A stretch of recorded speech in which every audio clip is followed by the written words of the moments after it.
Hi, I'm Russ Castronovo, author of Beautiful Democracy, and we're here today to have a conversation with Chris Castiglia about his new book, Interior States. Hi, I'm Dana Nelson, and I'm author of Bad for Democracy, and I'm also co-editor with Russ of a book called Materializing Democracy. And so to launch this, one of the questions that Russ and I ask in the introduction to Materializing Democracy has to do with the many different ways that people tend to define that term. It's a very plastic concept, and in a certain way it's kind of been hollowed out, so we say democracy and we all imagine we're meaning the same thing, and that's not always necessarily true. So I'm curious for you to just talk a little bit about how you're mobilizing the concept of democracy and how that particular term is filled with meaning for you. Yeah, thanks. That's a great question. I mean, I feel like I've learned so much about democracy from both of you, so I could just ask you to say. But sort of what I've pieced together where in the book, what I argue is democracy's a mode of self-empowerment. So rather than, this is what I've learned from your work, Dana, rather than thinking about it in terms of representative politics, thinking about democracy as a mode in which people come together but I guess what I think it's important to emphasize is that it's also about enhancing skills that we already have, enhancing skills of negotiation across difference, rather than thinking about democracy as something that can only happen in the context of comfort or sameness, thinking about how we make democracy with people who are different, how do we make democracies across cultural difference, because that's the important skill of democracy. And then the second part of it is enhancing the powers of creativity, to think about democracy not just as a way of fixing what is, but as a mode of imagining what could be, and trying to imagine a different construction of the social that would be more just and more pleasurable for the people who are living in it. So I think about democracy a lot in the same way that I think about socialism and sociability, right? That people have to be there proximate with each other, so that there can be conversation between them, that it takes account of physical attribute as well, things like affect and body language, but that, ultimately it's about kind of debating and redefining the questions of humanism, right? What does it mean to talk about social? So you say, I love the idea that you position democracy as a site of sociability, but at the same time I'm holding your new book in my hand, and I see this title, Interior States, which from one's perspective could be kind of seen as an insular location, right? I'm only thinking in my head. Right. So does Interior States link up with that kind of desirable sociability that you're talking about? Yeah, that's a great question.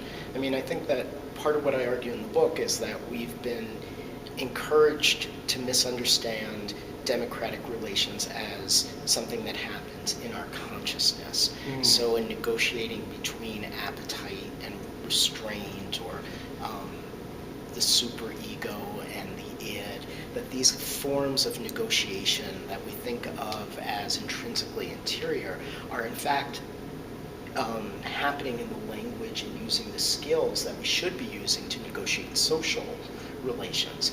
And so part of what I'm encouraging is for people to rethink democracy not in relation to kind of producing interior states of comfort, because that will never happen. Because we live in capitalism, we're meant to be in a constant state of agitation, but trying to think about how we can use those skills that we've developed interiorly to think about our relations to others. What have you learned about the Antebellum United States that is useful or applicable or different from our contemporary moment? Do we have interior states for democracy today? Yeah, we certainly do. One thing that was striking in the recent vice presidential debate is, as wide as the divisions between Sarah Palin and Joe Biden are, for instance, the one thing they could agree on is neither believed in gay marriage.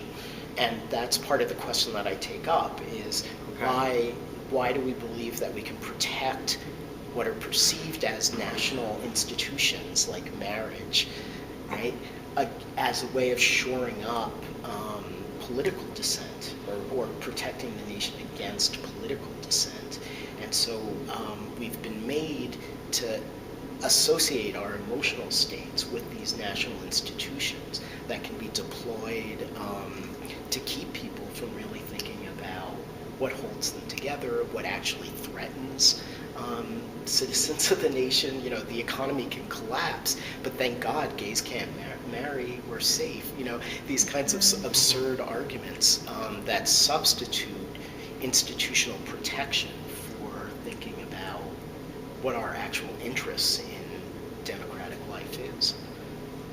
So in the conclusion to your book, you talk about a post-interior model of democratic association. And that is a really intriguing and provocative discussion. But I think just my invoking those terms won't give people any kind of understanding of what you're actually proposing. So could you talk a little bit about what you're loading into that idea of a post-interior identity? Yeah. I'm thinking about how we could have discussions that don't end when people say, well, that's just how I feel. Or, well, that your ideas just make me uncomfortable. Or you don't know who I am inside. That these appeals to interiority, to interior states, become ways of shutting down deliberation.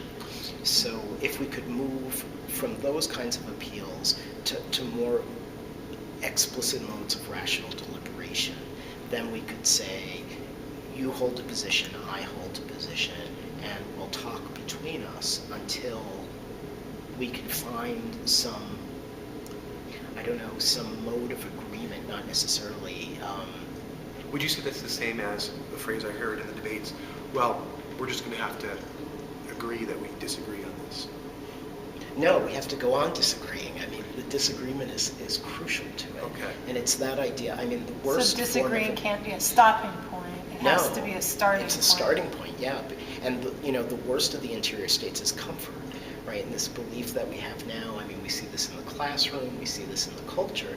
That if you're making people uncomfortable, you're doing something anti-democratic. When in fact, I think that may be the moment of starting a democratic conversation, precisely at the moment when people are made uncomfortable and therefore have to step out of the already. To just talk a little bit more about why we have to get over interiority and what you mean by that.